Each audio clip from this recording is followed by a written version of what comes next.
Rain,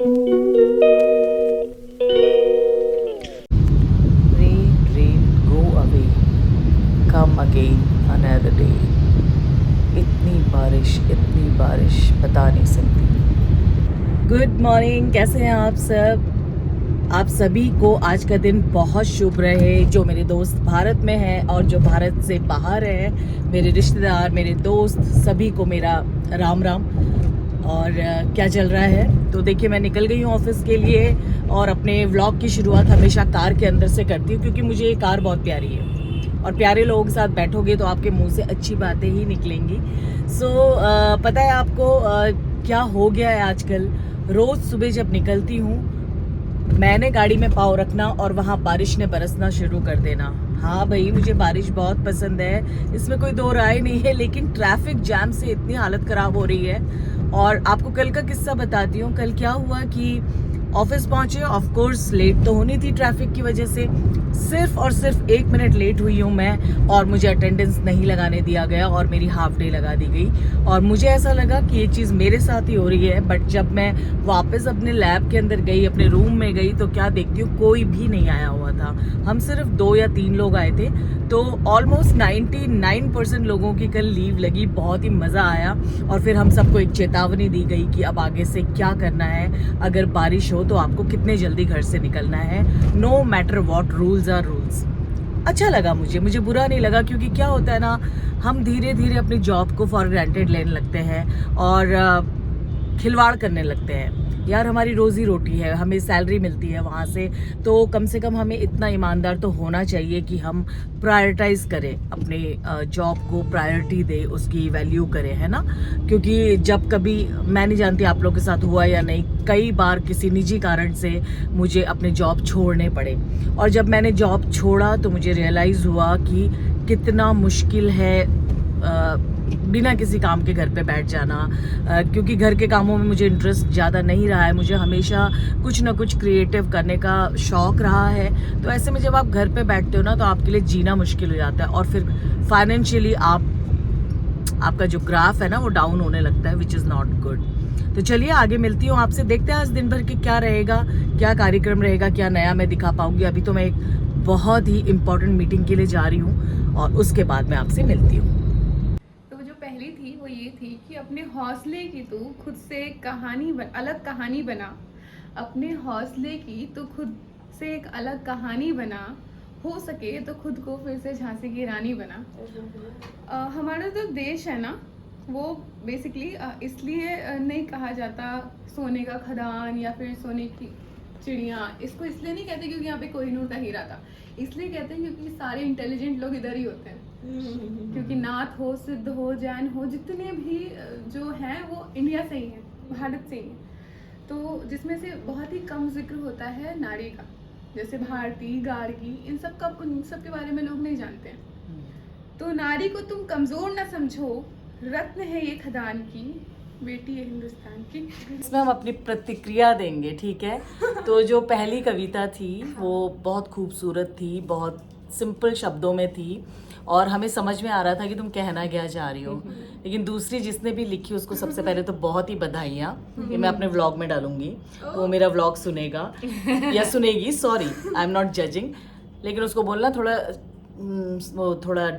क्या बोलते हैं, इजी शब्दों का प्रयोग करें ताकि हम जैसों को समझ में आए। हम सृष्टि तो सारा समझ पाए, लेकिन उसके अलावा हमें समझने में थोड़ी दिक्कत हुई। बट बहुत बधाई। तो ये है सृष्टि, जो कि हिंदी एक्सपर्ट है सृष्टि, और सृष्टि ने आज हिंदी पखवाड़ा जो चल रहा है इस वक्त, उसमें पार्टिसिपेट करके अपनी कविताएं सुनाई। और आपको बाकी टीम मेंबर से भी मिलाती हूँ। ये इसको तो आप जानते हैं, क्राइम पार्टनर शाइस्ता, और आप हैं रीतिका। और रीतिका हमारी न्यू इंटर्न है, हमारे साथ बहुत मेहनत कर रही है और हमारे हर प्रोजेक्ट में हमको असिस्ट करती है। इसके बाद ये हैं सरोज जी आर्ट कंजर्वेटर हैं, हमारे IGNCA में नए हैं लेकिन बहुत ही नॉलेजेबल है, रियाद में काम करके आए हैं, काफ़ी अच्छा एक्सपोजर है इनको और हम लोग आपस में कोऑर्डिनेशन के साथ बहुत अच्छा काम करते हैं। सरोज जी, आपको कैसा लग रहा है यहाँ काम करना IGNCA में? जी बहुत अच्छा लग रहा है। बहुत अच्छा लग रहा है ना। और वो जो पीछे बैठे हैं उनका नाम है संजय। संजय हमारे फ्रेमर हैं, फ्रेमिंग एक्सपर्ट हैं और हमें हर फील्ड में जो है हर तक कठिनाई में वो हमारे पीछे हनुमान जी की तरह खड़े रहते हैं कि मैडम जी मैं हूँ ना। तो इस तरीके से हम लोग जो है काम करते हैं।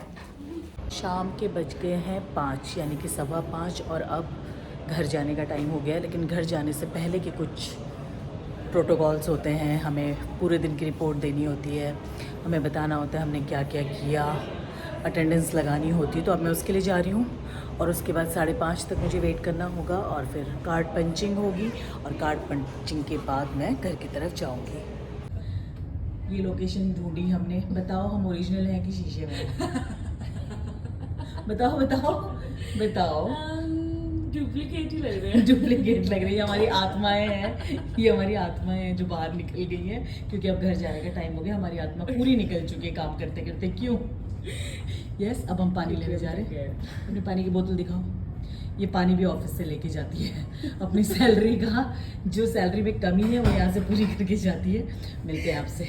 देखिए घर जा रही हूँ अब, 5 साढ़े 5 से भी ज़्यादा हो गया है और फिर से देख पा रहे हैं आप बारिश, तगड़ी बारिश में भीग रही हूँ। मज़ा आ रहा है क्योंकि अब तो घर ही पहुँचना है। बट रोज़ का यही हो गया है कि आप घर से निकलें तो बारिश, आप घर को जाएं तो बारिश। और इस वजह से जो है ना ट्रैफिक बहुत अफेक्ट हो रहा है और इसमें जो है ना गाड़ी चलाते चलाते पहुँचते पहुँचते मेरी हालत ख़राब हो जाए। ट्रैफिक जैम नहीं हुआ तो मैं पैसे निकाल लिए कैश और गुप्ता जी से अभी मैं चाय लेने वाली हूँ। आप देखिए मैं कैसे उनसे चाय मांगती हूँ। बस उस जगह पे ट्रैफिक जैम नहीं होना चाहिए, वो एक बहुत बड़ा इशू है क्योंकि सारे ऑफिस वाले अब घर जा रहे हैं। Let's see, let's try. बहुत ट्रैफिक था और मैं वो रिकॉर्ड नहीं कर पाई और अब ये देखिए घर की ओर जा रही हूँ। और आज ना पता नहीं क्यों बहुत अंधेरा हो गया है, शाम के टाइम पे ही बारिश बहुत तेज़ है और मैं चाय पीते पीते सुंदर गाने सुनते सुनते सफ़र को एंजॉय कर रही हूँ। दूसरा कोई ऑप्शन नहीं है मेरे पास, तो आप भी चलिए। गजब हो जाता है कभी कभी ना आपके साथ। आपने बारिश तो देख ही ली, कितनी तेज़ बारिश हो रही थी और बड़ी मुश्किल से मैं घर पहुंची। आज अंधेरा भी हो गया था बट चलो सुकून आया घर के अंदर घुस के। और देखती क्या हूँ कि मोबाइल ना गाड़ी में भूल गई। और आप जानते मेरा घर कौन से फ्लोर पे है? मेरा घर 11th फ्लोर में है।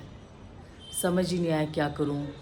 उसमें सारी रिकॉर्डिंग्स हैं, सब कुछ है, एडिटिंग करनी है, सो वेरी थिंग्स। मैंने कहा चल भाई, फिर 11th फ्लोर उतर के नीचे गई, ये मोबाइल लेके आई और उसके बाद आज आपको अपनी बालकनी दिखाऊं मैं। चलिए मेरी बालकनी से एक नज़ारा लीजिए आप। तो हम चलते हैं बालकनी की तरफ। सबसे खूबसूरत जगह मेरे घर की यही है। ये देखिए 11वीं मंजिल से जो नज़ारा है वो कुछ इस प्रकार का है। आप मेरे लेफ़्ट साइड में देखेंगे तो अभी तो बादल बहुत छाए हुए हैं ना, वो सारा जो आप पीछे देख पा रहे हैं ना, यहाँ ये सब नोएडा है। नोएडा की सारी बिल्डिंग, सारे ऑफिसेज यहाँ से दिखते हैं और ये तो हमारे सामने की ही सोसाइटीज़ हैं। और अगर मैं आपको इस तरफ ले जाऊँ तो ये जो आप तिरंगा टाइप का देख रहे हैं, ये वो फ्लाईओवर है जो राजनगर एक्सटेंशन के लिए बना हुआ है। और इससे आप ना सीधे सीधे देहरादून, मसूरी या हल्द्वानी नहीं, देहरादून मसूरी साइड को आप निकल सकते हैं। मेरठ बहुत क्लोज हो गया है यहाँ से। तो ये सब रोड्स यहाँ से दिखती है और ये मेरे घर की एंट्रेंस है। ये यहीं से देख रहे हैं आप, गाड़ियाँ आ रही है तो यहीं से हम लोग एंटर करते हैं। अच्छी बात ये कि मेरी जो बालकनी है वो फ्रंट साइड में खुलती है तो बहुत रौनक होती है। यहाँ डिफरेंट तरीके की दुकानें हैं, छोटी छोटी जो टपरी में आपको ऑफिस में दिखा रही थी, ऐसी टपरियाँ यहाँ बहुत सारी हैं। इसके अलावा ये मेरा मंदिर है हमारी सोसाइटी का जिसमें सारे भगवान जी हैं, तो बहुत पूजा पाठ होती रहती है। और अगर इस बिल्डिंग के हम बैक साइड में जाते हैं तो मॉल है हमारा जिसमें कि आपके सिनेप्लेक्स मतलब पिक्चर हॉल्स हैं, सब कुछ है।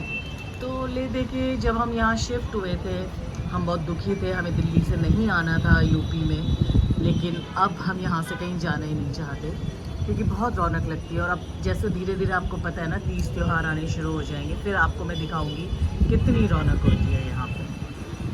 तो दोस्तों आज का व्लॉग यहीं समाप्त करती हूँ। आशा करती हूँ आपने इस व्लॉग को भी एंजॉय किया होगा। आप इसी तरीके से मुझे लाइक करते रहें, सब्सक्राइब करते रहें, और अगर मेरे व्लॉग को आप एंजॉय कर रहे हैं तो प्लीज़ शेयर भी ज़रूर करिएगा। और अब जो है ना, कल आपके लिए एक बहुत ही खूबसूरत सरप्राइज़ है। कल मैं छुट्टी में हूँ, तो मैं छुट्टी में क्यों हूँ, मैं आपको अब किस नई यात्रा पे अपने साथ लेके चलने वाली हूँ, कहाँ जा रहे हैं हम, क्या कर रहे हैं हम, ये सब अब मैं आपको कल ही इस सीक्रेट को आउट करूँगी लोकेशन पे जाके। नहीं, ज़्यादा नहीं बता सकती जोश में, क्योंकि मैं चाहती हूँ कि बिल्कुल मेरे साथ आप इस यात्रा पे चले और पूरी तरह से इस यात्रा को एंजॉय करें। और कुछ नए मित्र, नए लोग हमें इस यात्रा में मिलेंगे, तो मैं आपसे भी उनका परिचय कराऊंगी। और पूरी आशा है कि आप एक एक व्लॉग को पूरा एंजॉय करेंगे। इसी तरीके से मेरा साथ देते रहिए, प्लीज़ सब्सक्राइब कीजिए। Thank you so much. आपकी रात्रि बहुत शुभ हो और आपके जीवन में हमेशा खुशियाँ आएँ। नमस्कार। Thank you for watching my channel. Please subscribe, like and share.